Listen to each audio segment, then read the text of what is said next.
आज मैं आपको 2020 की एक एक्शन एडवेंचर फंतासी फिल्म दिखाऊंगा जिसका नाम है मॉन्स्टर हंटर। आगे स्पॉइलर है, सावधान रहें और अपना ख्याल रखें। ऐसा कहा जाता है कि वहां नई दुनियाएं हैं जो हमारी इंद्रियों की धारणा से छिपी हुई है।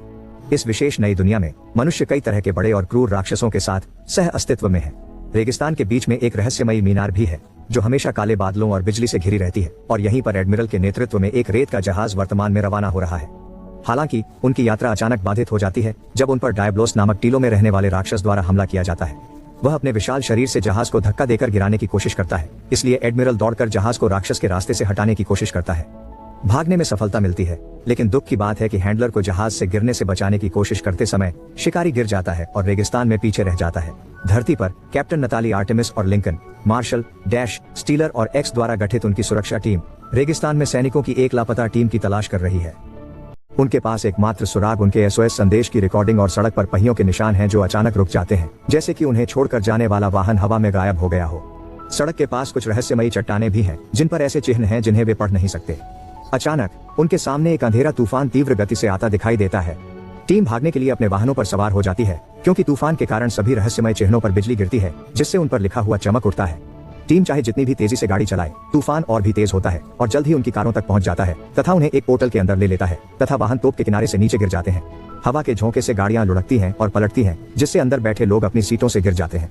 जब वे आखिरकार उतरते हैं और सैनिक बाहर आते हैं तो वे देखते हैं कि तूफान पीछे हट गया है और एक पहाड़ी क्षेत्र के ऊपर तैर रहा है जिसमें कई ऐसी संरचनाएं हैं जो उनके नक्शे पर नहीं है। जिस रेगिस्तान में वे खुद को पाते हैं वह रेत के टीलों से भरा हुआ है, जो कि असंभव है क्योंकि निकटतम टीले 20 क्लिक दूर हैं। उनके सभी इलेक्ट्रॉनिक उपकरण जल गए हैं और यहाँ तक कि उनका कंपास भी काम नहीं कर रहा है, इसलिए वे वापस बेस पर जाने का प्रयास करने का निर्णय लेते हैं। सूरज का उपयोग करते हुए एक्स उन्हें प्रतीक्षा करने के लिए कहता है। हालांकि जब उसे कुछ मिलता है तो वह खोई हुई टीम द्वारा इस्तेमाल की गई कारें होती है। उनके बगल में शव है जो इस हद तक जल चुके हैं कि उन्हें आग फेंकने वाले हथियार से भी नहीं जलाया जा सकता। आसपास अन्य चीजें भी हैं, जैसे कांच के टुकड़े जो संकेत देते हैं कि किसी अत्यधिक गर्म चीज ने रेत को पिघला दिया है, तथा खाली गोलियां, जिसका अर्थ है कि मृत सैनिकों ने किसी चीज से अपना बचाव किया था। फिर भी जो भी था उसने रेत पर कोई निशान नहीं छोड़ा है। इस बात से चिंतित होकर कि आखिर ऐसा क्यों हुआ, टीम अपनी कारों में वापस बैठ जाती है और इलाके से निकल जाती है, इस बात से अनजान कि हंटर उन्हें अपने स्पाई ग्लास से देख रहा है। लेकिन वे फिर से रुक जाते हैं जब उन्हें एक और आश्चर्यजनक चीज मिलती है, एक विशालकाय जानवर का कंकाल जो डायनासोर से भी बड़ा है। उनके रुकने का फायदा उठाते हुए हंटर उन पर तीर चलाता है और सैनिक तब तक गोली चलाते हैं जब तक कि आर्टेमिस तीर को पकड़ नहीं लेता और उन्हें रुकने के लिए कहता है। उस पर केवल चाक लगा होता है, एक चेतावनी संकेत। उस समय डियाब्लो रेत से उछलता है और दस्ते का पीछा करना शुरू कर देता है क्योंकि वे अपनी कारों पर भागने की कोशिश करते हैं। चाहे वे उस पर कुछ भी चलाएं, वह किसी भी चीज से अभेद्य है और अंततः वह इतना करीब आ जाता है कि एक कार से टकरा जाता है और जिससे एक्स की मौत हो जाएगी। स्टीलर कार के कुछ ले जाने से पहले भागने में सफल हो जाता है और दूसरों के साथ जीप पर कूद जाता है, लेकिन वे ज्यादा दूर नहीं जा पाते हैं। इससे पहले कि डायब्लोस इस कार को भी गिरा देता है और स्टीलर को अपने दांत से घायल कर देता है।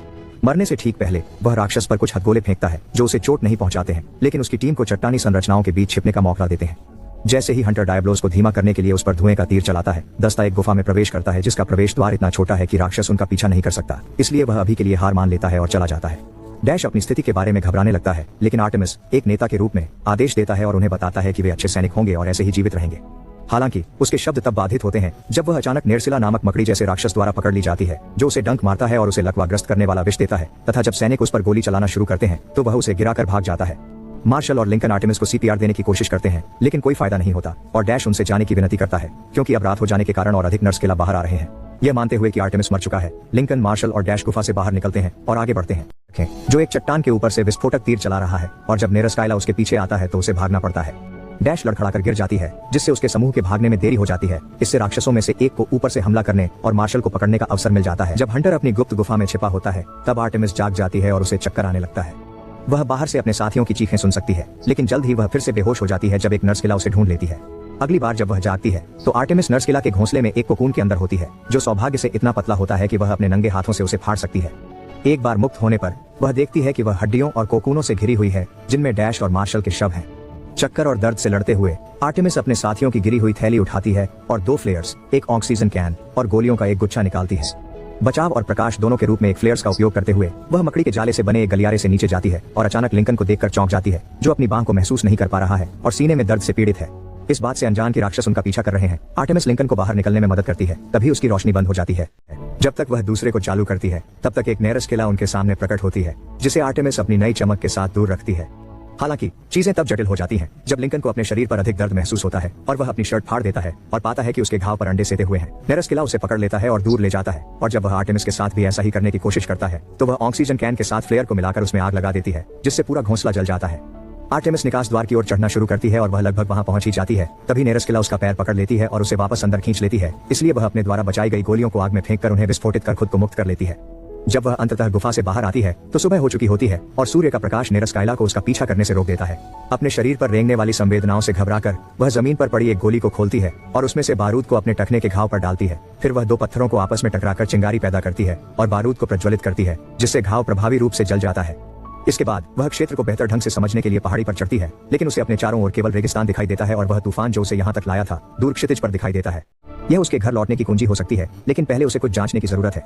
वह एक पत्थर फेंकती है और उसे रेत में फेंक देती है, जिससे डायबलोस एक भयंकर दहाड़ के साथ बाहर आता है और जब वह उसे नहीं देखता है तो जल्दी से निकल जाता है। आर्टेमिस चट्टानी क्षेत्र में अपनी खोज जारी रखती है, जबकि हंटर दूर से उसका पीछा करता है और उसे एक जहाज का मलबा मिलता है, जिसे देखकर एक पल के लिए उसे लगता है कि उसे पानी मिल सकता है, लेकिन पीपे में केवल रेत है। जब वह जहाज के अवशेषों में प्रवेश करती है तो हंटर उस पर पीछे से कूद पड़ता है और उसे पकड़ लेता है, लेकिन वह तुरंत प्रतिक्रिया करती है और हाथापाई शुरू कर देती है। वे दोनों ही अविश्वसनीय रूप से कुशल लड़ाके हैं जो एक दूसरे को अपने पैरों पर खड़ा रखते हैं, लेकिन जब आर्टेमिस हंटर के कंधे पर अपने ही चाकू से वार करने में सफल हो जाती है तब भी वह उसे परास्त करने और लड़ाई जीतने में सफल हो जाता है। उसके हाथ बांधने के बाद वह आर्टेमिस को अपनी गुफा में ले जाता है और रात होने और मकड़ियों के फिर से बाहर आने से पहले उसे तेज चलने के लिए कहता है। आर्टेमिस जमीन पर गिर जाती है और एक कांच का टुकड़ा उठा लेती है बिना उसके ध्यान में आए। फिर उसे फिर से उठा लिया जाता है और ले जाया जाता है। गुफा में हंटर अपने द्वारा बनाए गए एक विशेष यंत्र से थोड़ा पानी पीता है और चट्टानों से खाई खाता है, लेकिन वह आर्टेमिस के साथ कुछ भी साझा नहीं करता है, और जब वह बात करने की कोशिश करती है तो वह उसे चुप रहने के लिए मजबूर करता है, क्योंकि नूरसिला लोग बाहर हैं और अंदर जाने के लिए रास्ता खोदने की कोशिश कर रहे हैं। इसके बाद हंटर अपनी छाती पर लगे घाव के लिए एक विशेष मरहम बनाता है और अपने साथ रखे दो छोटे छोटे मूर्तियों से प्रार्थना करता है, इस बात से अनजान कि आर्टेमिस केवल सोने का नाटक कर रही है और वास्तव में कांच के टुकड़े से अपनी कलाइयों पर बंधी रस्सियों को काटने का काम कर रही है। अगली सुबह हंटर तूफान और राक्षसों की जांच करने के लिए बाहर जाता है और जब वह वापस आता है तो वह आर्टेमिस को वहां नहीं पाता जहां उसने उसे छोड़ा था और उसके घात में फंस जाता है। उसे मारने और उसे बांधने के बाद वह उसके पानी से पीने की कोशिश करती है, लेकिन वह यंत्र को लात मारकर गिरा देता है ताकि वह उसे न पी सके। वे आपस में संवाद नहीं कर सकते क्योंकि वे अलग अलग भाषाएं बोलते हैं, इसलिए आर्टेमिस उसकी छोटी वेदी को नष्ट करके जवाब देती है, जिससे वह क्रोधित हो जाता है। हंटर उस पर कूद पड़ता है और वे फिर से लड़ने लगते हैं और इधर उधर घूमने और लुढ़कने की वजह से वे गुफा से बाहर निकल जाते हैं। क्योंकि वे लुढ़कने को नियंत्रित नहीं कर सकते, इसलिए हंटर एक गड्ढे में गिर जाता है जो उसे नूरसिलास के घोंसले तक ले जाता है, लेकिन आर्टेमिस उसे समय रहते पकड़ लेता है और उसे वापस ऊपर खींच लेता है तथा उसे बांधने वाली रस्सियों को काट दिखाने की कोशिश करते हुए कि वह उसकी दुश्मन नहीं है। वह उसे शांति के लिए कुछ चॉकलेट देती है जिसे वह चखता है और उसका स्वाद उसे बहुत पसंद आता है। बदले में वह उसे अपनी पानी की थैली उधार देता है, जिसे वह पहाड़ी क्षेत्र के किनारे तक उसका पीछा करने से पहले पीती है। वहां वे थोड़ा संवाद करने में कामयाब हो जाते हैं। वे दोनों तूफान में वापस जाना चाहते हैं, लेकिन डायबलोस रास्ते में है। आर्टेमिस सोचती है कि उन्हें अपनी सैन्य कारों में वापस जाना चाहिए और अपने हथियार वापस लेने चाहिए, लेकिन हंटर असहमत है। राक्षसों के खिलाफ बंदूकें बेकार हैं। इसके बजाय वह उसे नर्सिला के घोंसले के प्रवेश द्वार पर ले जाता है और अपना विचार बताता है। अगर वे एक मकड़ी को मार सकते हैं और उसका जहर ले सकते हैं तो वे इसका इस्तेमाल डायबलोस को हराने के लिए कर सकते हैं। आर्टेमिस सहमत है, इसे एक राक्षस का उपयोग करके दूसरे राक्षस को मारना कहते हुए, और अनिच्छा से चारा बनना स्वीकार करती है। जैसे ही सूरज ढलता है वह चट्टानी क्षेत्र के बीच में खड़ी हो जाती है और नेरस्किला का ध्यान आकर्षित करने के लिए एक सेना गीत गाती है। योजना काम करती है और जब एक मकड़ी दिखाई देती है तो आर्टेमिस उस जाल की दिशा में भागती है जिसे उन्होंने स्थापित किया था। नर्सकिला एक रस्सी पर चढ़ जाती है जो उसे पकड़ लेती है और हंटर इस अवसर का लाभ उठाते हुए अपनी विशाल तलवार के साथ ऊपर से कूद जाती है और उसका सिर दो टुकड़ों में काट देती है। उन्होंने उसका डंक भी काट दिया जिसे वे वापस मांद में ले गए, इससे पहले कि और नूरसिला उनके पीछे आ जाए। गुफा में कुछ मूर्खतापूर्ण बातें करने के बाद हंटर उसे समझाता है कि ये मूर्तियां उसके परिवार का प्रतिनिधित्व करती हैं। अगले दिन वे अपनी योजना तैयार करना शुरू कर देते हैं। नेरस्किला स्टिंगर के अंदरूनी हिस्से को एक तीर के चारों ओर लपेटा जाता है। वे जहाज के मलबे पर एक जाल बनाते हैं और आर्टेमिस को प्रशिक्षण के लिए कवच और हथियार दिए जाते हैं। इनमें से एक हुक के समान है जबकि दूसरा दोहरे ब्लेडों का एक सेट है जिन्हें एक साथ दबाने पर आग लग सकती है। जब योजना को क्रियान्वित करने का समय आता है तो शुरुआत में सब कुछ ठीक चलता है। वे एक अस्थायी गुलेल छोड़ते हैं जिससे एक पीपा उड़ता है और वह एक टीले के बीच में गिरता है जिससे डायबोलोस उनसे सुरक्षित दूरी पर आ जाता है। आर्टेमिस और हंटर उसकी सेना के वाहनों की ओर दौड़ना शुरू करते हैं। डायबोलोस उनका पीछा करता है लेकिन जब राक्षस रेत के नीचे छिप जाता है तो उन्हें रुकने के लिए मजबूर होना पड़ता है। हंटर आर्टेमिस के हथियार वापस लाने के लिए जाने पर उसे चारा देने का निर्णय लेता है, लेकिन भागते समय वह गलती से अपने परिवार की मूर्तियों वाला थैला गिरा देता है। जब वह उसे उठाने के लिए वापस आता है तो डायबोलोस मौका पाकर बाहर आता है और उसे गिरा देता है। हंटर बिना समय बर्बाद किए विशैला तीर सीधे उसकी आंख में मार देता है। इससे डायबोलोस क्रोधित हो जाता है और तेजी से उसके पीछे भागता है, लेकिन आर्टेमिस कार की मशीन गन से गोली चलाकर उसका ध्यान भटका देता है। डायबोलोस को चक्कर आने लगा है क्योंकि गोलियां अभी भी इसे नुकसान पहुंचाने के लिए पर्याप्त नहीं है, इसलिए यह करीब आता है और आर्टेमिस के कार में छिपने के बाद कार को गिरा देता है। जब वह बाहर निकलती है तो राक्षस उसका पीछा करना जारी रखता है और हंटर इस व्याकुलता का फायदा उठाकर उसके सिर पर कूद जाता है और अपनी तलवार को उसके बीच में घुसा देता है। दुर्भाग्यवश यह पर्याप्त गहराई तक नहीं जाता, इसलिए डायब्लोस उसे अपने शरीर से दूर कर देता है और उसे तब तक उड़ाता है जब तक वह दूसरी कार से नहीं टकरा जाता। हालांकि इसे खत्म करने का अभी भी एक मौका है, इसलिए आर्टेमिस ने डायब्लोस के सिर पर अपना हुक मारा ताकि जब वह हिले तो वह उसे अपने साथ उठा ले, जिससे उसे उसके ऊपर उतरने में मदद मिले। वह तलवार को आगे बढ़ाती है और हंटर द्वारा शुरू किए गए काम को पूरा करती है, जिससे डायब्लोस की मौत हो जाती है। क्योंकि हंटर अभी भी बेहोश है, इसलिए आर्टेमिस कारों से जितनी भी आपूर्ति पा सकती है उठाती है और राक्षस की कठोर त्वचा का एक टुकड़ा काटकर एक अस्थायी स्ट्रेचर बनाती है और हंटर को अपने साथ रेगिस्तान में खींचती है। कई घंटों के बाद हवा तेज होने लगती है और वे खतरे में पड़ जाते हैं, इसलिए आर्टेमिस उनके चारों ओर एक तंबू लगाती है और उसके दिल की धड़कन को बनाए रखने के लिए आपातकालीन सेना किट का उपयोग करती है। अंततः रेत का तूफान चला जाता है और वे रेत में दब जाते हैं, लेकिन तंबू की बदौलत वे दोनों बच जाते हैं और परिणाम स्वरूप बने टीले से आसानी से बाहर निकल आते हैं। एक और लंबी सैर के बाद आर्टेमिस और हंटर एक नखलिस्तान में पहुंचते हैं, इसलिए वे आराम करने के लिए रुकने का फैसला करते हैं। यह क्षेत्र कछुए जैसे जीवों से भरा हुआ है जिन्हें अप्सारोस कहा जाता है, जिसके बारे में हंटर बताते हैं कि वे शाकाहारी हैं, इसलिए उन्हें उनसे डरने की जरूरत नहीं है। जब आर्टेमिस पानी पीने के लिए उसके करीब आती है तो सेफालोस नामक एक अन्य राक्षस उस पर हमला करने के लिए पानी से बाहर आता है, लेकिन हंटर अपनी तलवार के तेज झटके से उसे मार देता है और बाद में उसे आग पर भून देता है। रात होने के बाद दोनों ने अपना खाना खा लिया और वे अचानक ओएसिस में आग लगने से चौंक गए। एक और राक्षस हमला कर रहा है जो अब तक देखे गए सभी राक्षसों से बड़ा है, राथालोस, एक आग उगलने वाला वाइवरण। डरे हुए अप्सारों का एक समूह भगदड़ मचाता हुआ आता है, राथालोस से बचने की कोशिश करता है और हंटर भागने में कामयाब हो जाता है, लेकिन आर्टेमिस उनके बीच में जमीन पर गिर जाता है। वह सोचती है कि वह कुचली जाने वाली है, तभी अचानक उसके सामने एक आकृति प्रकट होती है। यह एडमिरल है जो अप्सारोस को करीब आने से रोकने के लिए आग में जलती तलवार को घुमा रहा है। आर्टेमिस खड़ी होती है और अपने दोहरे ब्लेड पर आग को सक्रिय करती है ताकि वह उसका अनुसरण कर सके, जबकि हंटर एक चट्टान के किनारे पर पहुंच जाता है। यदि हैंडलर न होता जो एक पंखे से लटका हुआ दिखाई देता है तो वह लगभग कुचला जा सकता था। उसे उठाने और किनारे से दूर ले जाने के लिए एक रस्सी। जब सभी अप्सारों चले जाते हैं तो आर्टेमिस एडमिरल को उसकी मदद के लिए धन्यवाद देता है और वह उसे मुक्का मारकर बेहोश करने से ठीक पहले अंग्रेजी बोलकर उसे आश्चर्यचकित करता है। कुछ क्षण बाद वह एक जहाज के पिंजरे के अंदर जागती है, जबकि एडमिरल का दल उसे देख रहा होता है। उन्हें हंटर द्वारा दूर भेज दिया जाता है, जो स्पष्ट रूप से उसे कैद किए जाने के कारण दोषी महसूस करता है, लेकिन वह इस बारे में कुछ नहीं कर सकता। उसके जाने के बाद आर्टेमिस को पता चलता है कि उसके पिंजरे के फर्श पर एक हैच है, इसलिए वह बेंच का इस्तेमाल करके ताला तोड़ती है, दरवाजा खोलती है और चुपके से रसोई में घुस जाती है। जब वह चाकू चुराने की कोशिश करती है तो वह एडमिरल के बिल्ली जैसे साथी और आधिकारिक रसोइये पालिको से चौंक जाती है, जो उसे कुछ भी लेने नहीं देता। तभी हंटर खुशखबरी लेकर आता है कि आर्टेमिस अब आजाद है। वह उसे एडमिरल के पास ले जाता है, जो उससे गलतफहमी के लिए माफी मांगता है और उसकी बेड़ियां खोल देता है, फिर बताता है कि उसने ऐसा क्यों किया। एडमिरल को उसकी दुनिया से डर लगता है और वह इस दुनिया के साथ क्या कर सकता है। आर्टेमिस पहली ऐसी लड़की नहीं है जो इस पार गई है और पिछले आगंतुकों से ही उसने उसकी भाषा सीखी थी।